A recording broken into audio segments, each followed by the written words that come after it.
What is up, everybody? Today's video is on this 2004 S500 and how I saved this vehicle from the brink of destruction. Bought this car for $2,000, but it was sitting collapsed on its suspension, essentially unusable. I'm going to show you what I did to it and how I brought this car back to a perfect, nice, smooth, quiet, comfortable daily driver.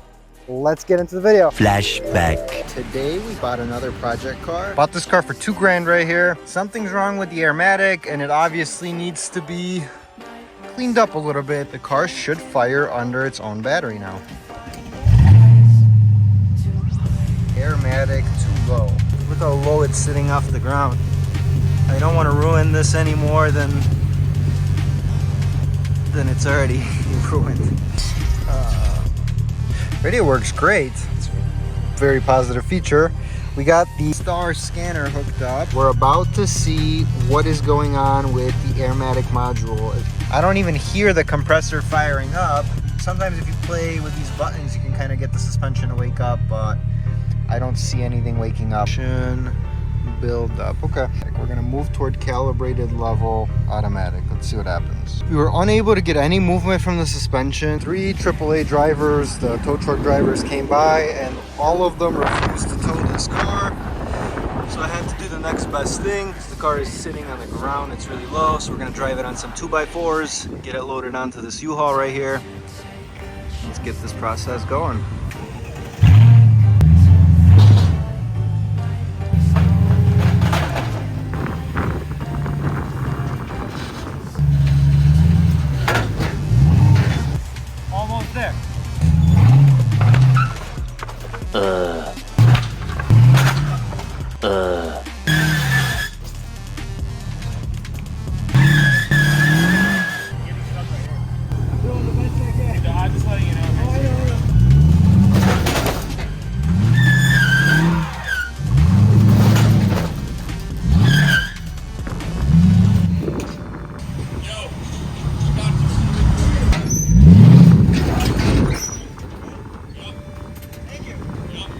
Got this thing loaded up.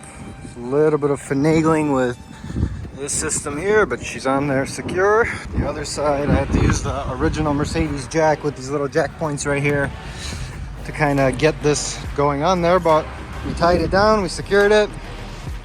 Let's transport this baby home, figure out what is going on with this car. Very clean car though. Interior.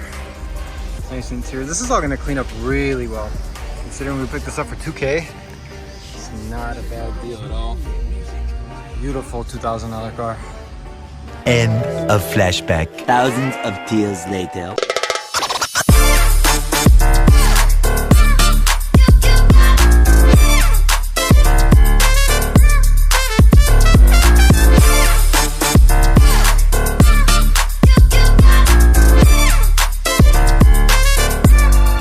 Walk around of the car. It's this beautiful midnight blue color. It's the long wheelbase version. I had to clean this car, buff it. I got these nice clear corner markers. I got some S55 wheels, new rotors because they were warped before, new pads, so pretty much new brakes it needed. It was sitting collapsed because of a rusted rear level sensor. That caused the car not to know where it's sitting in the rear. Essentially, it just keeps the Airmatic pump running forever until it burns out, and that's what happened. It burnt out the Airmatic compressor because of a bad rear level sensor for the suspension. And that's why I got this car for $2,000. Replaced all the old metal endings that connect into the valve block from the line. Go, let's throw this thing on. Once I got it risen up, I had pretty much every single ball joint in the front suspension worn. The tie rods were bent. There was a plethora of issues with this car. 12 different malfunction lights. Right now we got it down to 0. As you guys can see, this car was definitely worth saving.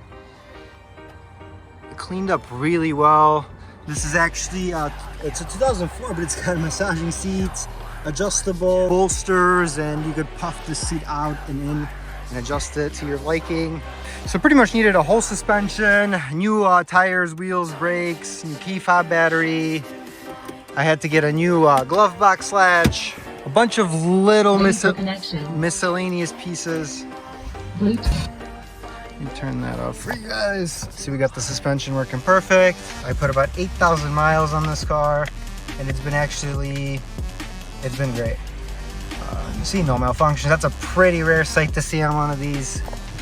All these options work. It's got a nice rear shade in the back. I love the suspension on these. You can change the dampening. You could raise it with a push of a button.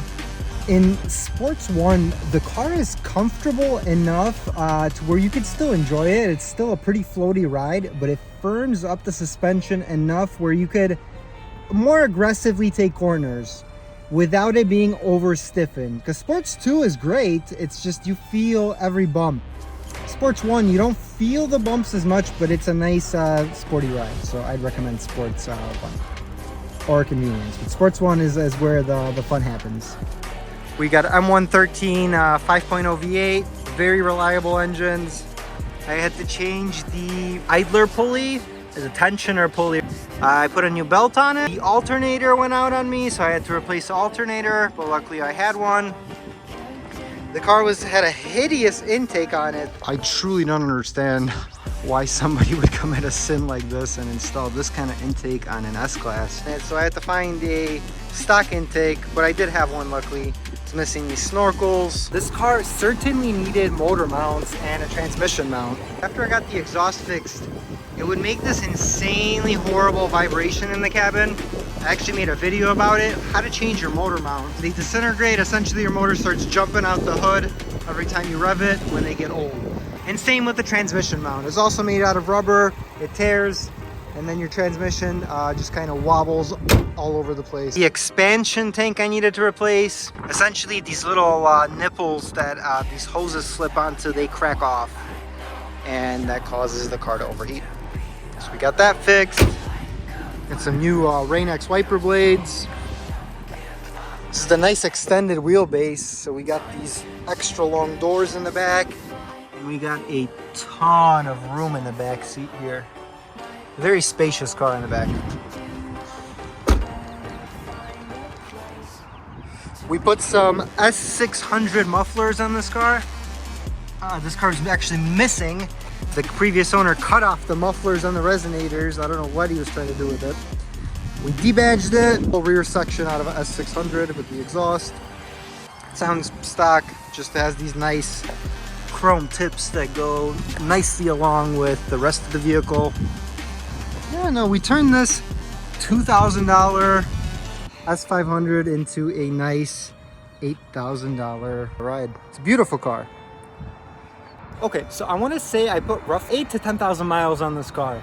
Since I fixed it, is it worth it? If you do all the work yourself, 100% worth it, because you could get these parts relatively cheap, and these are super simple to work on. If I could work on this car, anybody could work on this car. And it's one of the most comfortable, reliable, solid daily drivers you could buy.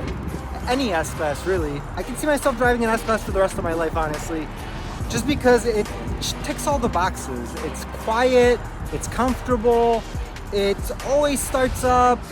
Sometimes you do have some electrical gremlins, but if you're somewhat mechanically inclined, you could always figure these out.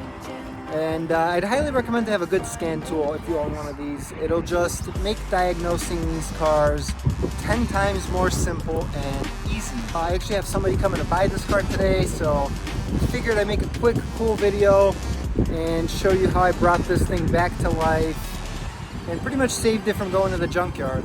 If you guys enjoyed this one, subscribe.